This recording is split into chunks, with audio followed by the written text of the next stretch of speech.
It is Sunday, April 2nd, 2017. I'm starting the second hour of protesting in front of Unitarian Church in Montreal. Just going to circulate with picket signs here. Got a few people coming this way, so we'll let them see the signs.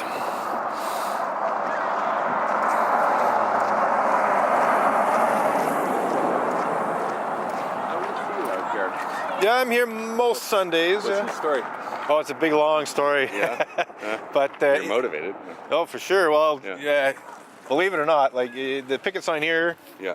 Unitarian Universalist misuse blasphemy law to cover up and deny pedophilia and rape. Okay. Well, that's motivating. You're saying they're a corrupt institution. Is that what you're saying? Well, I'm talking about the greater religious community, because it's not the church locally that accused me of blasphemous libel. It's the head office in Boston. Were you a part of the church? I used to be. They kicked me out for complaining about problems. Oh, I see.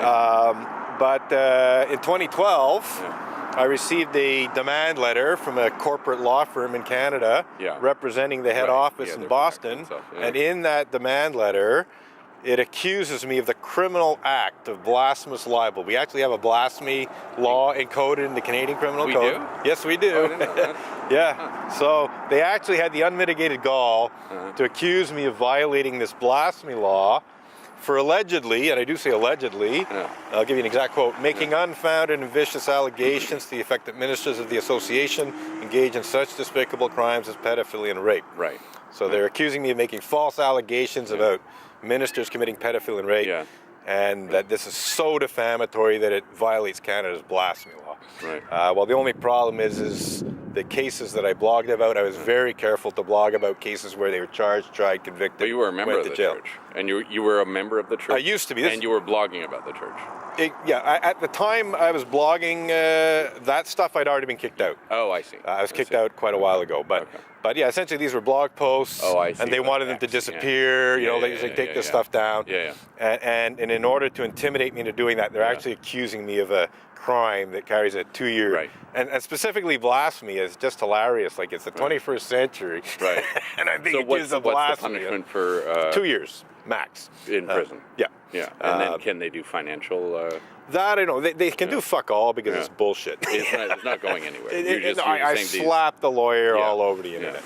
So this is like your family, like that you came from these guys, and then you. Well, I wouldn't say they were my family, but like there's a whole story that goes back.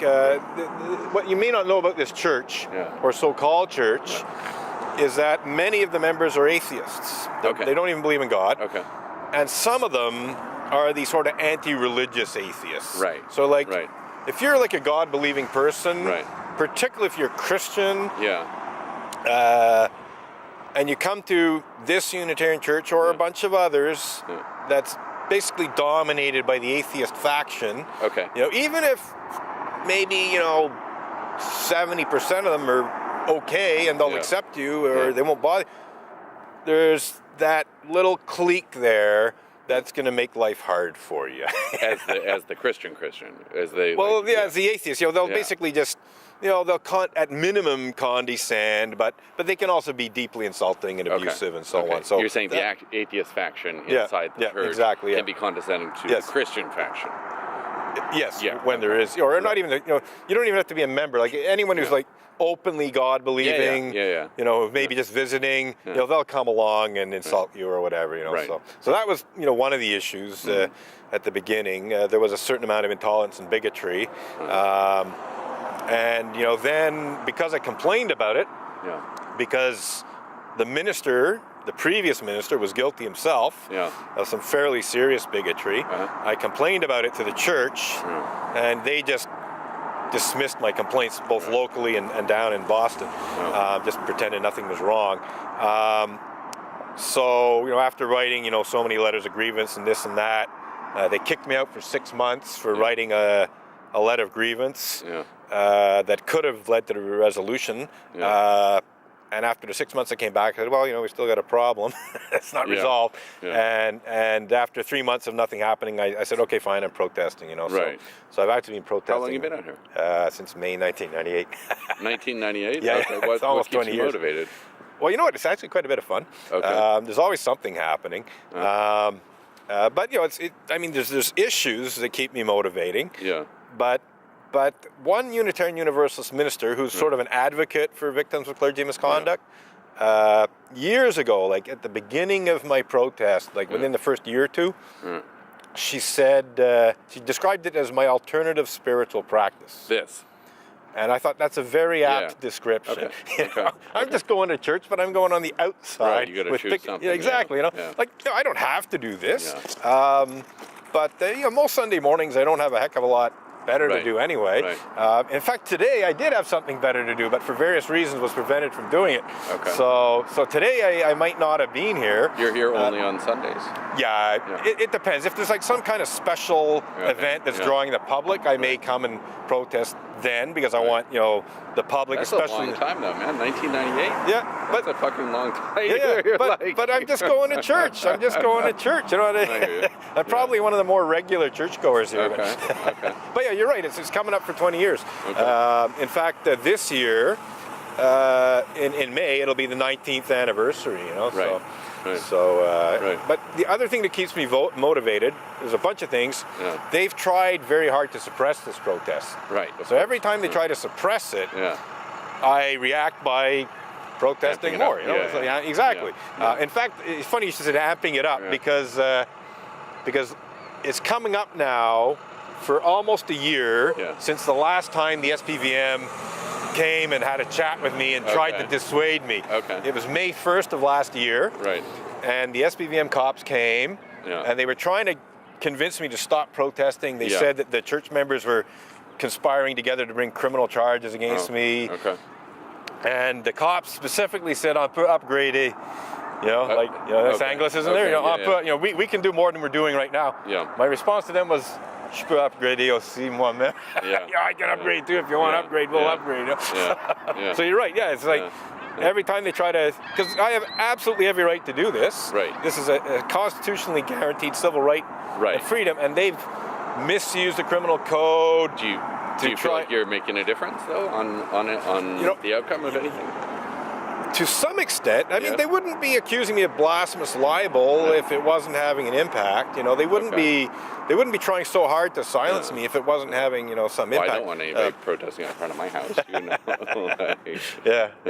So, but anyway, that's it. There's some very, very serious issues. There's also some ludicrous things. But all these churches have similar issues, don't they? I mean, this is the thing. And same with all structures. Exactly. Like all structures. Exactly. Any institution. And see, this is the thing is you cannot have a community of so many thousand people and not have a few pedophiles and rapists and this, that, and the other thing in the community. Right. So the issue isn't so much that there is some clergy sexual misconduct of the worst kind. In fact, the guy was just arrested last week for child porn stuff down in the States. In the States, Oklahoma. But what I'm getting at is, it's not so much the fact that you've got sexual misconduct problems and non-sexual, but you're covering it up. You're protecting them. Like, if they weren't protecting and they were not covering it up, the institution wasn't covering it up. Exactly. I wouldn't be protesting.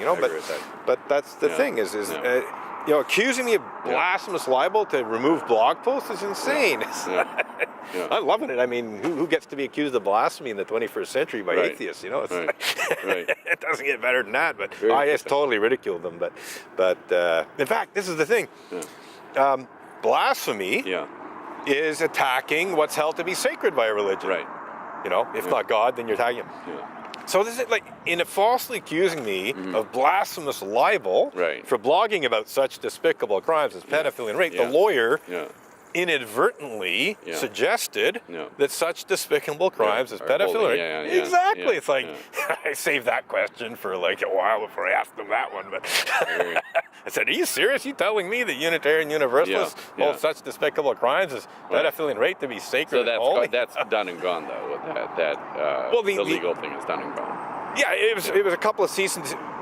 They never proceeded. They couldn't. It was so false that they would have been in serious trouble if they tried to prosecute me.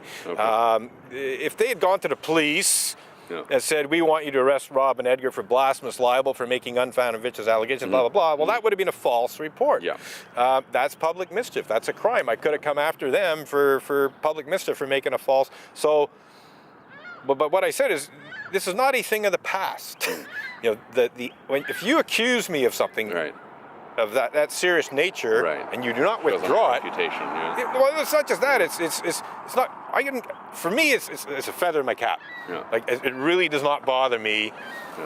It would only be bad for my reputation if people thought I was actually guilty.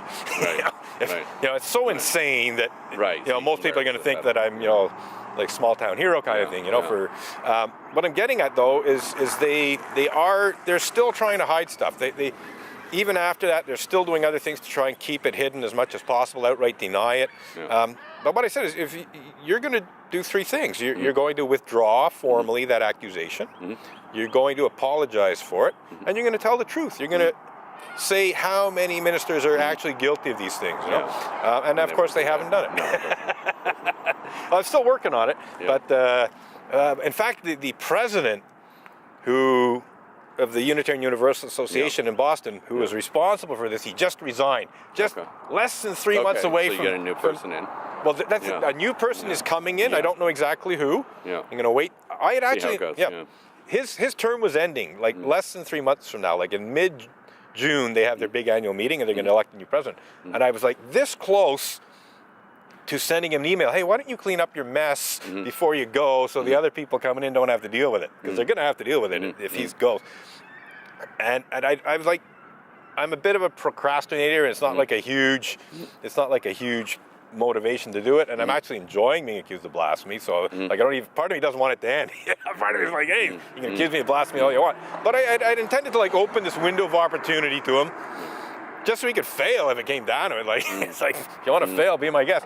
But the whole point is like, say to him, why don't you do what I asked? Withdraw, apologize, tell the truth before you go out as president. So the next ones coming in don't have. But of course now he can't, because he just resigned. He actually set the date for his resignation for April 1st, which I thought was hilarious. April Fool's Day. Well done, buddy. You couldn't have picked March 31st or April 2nd. You had to pick April 1st for the date of your resignation. Brother, I have to go. No, it's been good talking with you. Obligation to go. That's fine. But what you're doing is actually the fourth principle of Unitarian Universalism is a free and responsible search for truth and meaning, and that's what you're doing. Okay. So you're better than the people in the church. All right. Nice talking to you. Take care. You too. Bye. So I'm not quite sure who this guy is, but I guess it's someone who lives in the neighborhood, and I'm glad I stuck around for a second of our protesting, because that was the kind of conversation that I actually have fairly often. I'm not saying every Sunday or whatever, but there's usually once or twice a month kind of thing. You'll get a conversation like that, sometimes more times, where the person is interested, they want to know the and so you can explain to them what it's all about, and they're generally on side. Like, this guy never at any time challenged me, or he was neutralized. Like, he wasn't super supportive either necessarily. Like, he didn't say anything of a strongly supportive nature, but he did do what the fourth principle of Unitarian Universalism calls for, which is to engage in a free and responsible search for the truth and meaning of my protest. And that gave me an opportunity to explain to him. And of course, because it's recorded, it's an opportunity for anyone watching this video to learn more about it. So I love it when that kind of thing happens, when a member of the public is curious and wants to know what it's about, and has a conversation, and asking questions, and usually being, if not supportive, at least neutral. It's extremely rare for anyone to react negatively when I'm explaining things to them. And it's even extremely rare to get a negative response from the public just in terms of my protest. What I'm trying to say here is that in terms of the general public, people passing, a lot of people go by and don't make an indication one way or the other of what they feel about things. But in terms of when there is a reaction of one kind or another, it's overwhelmingly positive and supportive. A car went by earlier today, I got a honk and a wave, that kind of thing. That kind of thing outweighs negative reactions, some in the order of like 9 to 1, like it's 1 in 10 reactions are negative when there's a reaction. And the vast majority are positive and supportive. And when there is a negative reaction, and I'm able to confront the person and discuss the issues with them, it's usually possible to bring them around. Like they react negatively because they think, nobody should be protesting in front of a church. Or they react negatively because they misinterpret my picket signs, like they're misreading them. Just a couple of weeks ago, this young woman accused me of accusing the church of being blasphemous. And I said, no, that's not what the picket sign says. They're accusing me of blasphemous libel and in an effort to hide pedophilia and rape. I'm not accusing them of blasphemy. So she had initially misinterpreted my picket sign, and so so she did react negatively. She did react in a way that was condemnatory, but then I just said, no, you got it wrong. You got it absolutely backwards. It's the other way around. They're accusing me of blasphemy. They're accusing me of the criminal act of blasphemous libel, and they're doing so in an effort to hide pedophilia and rape and so on.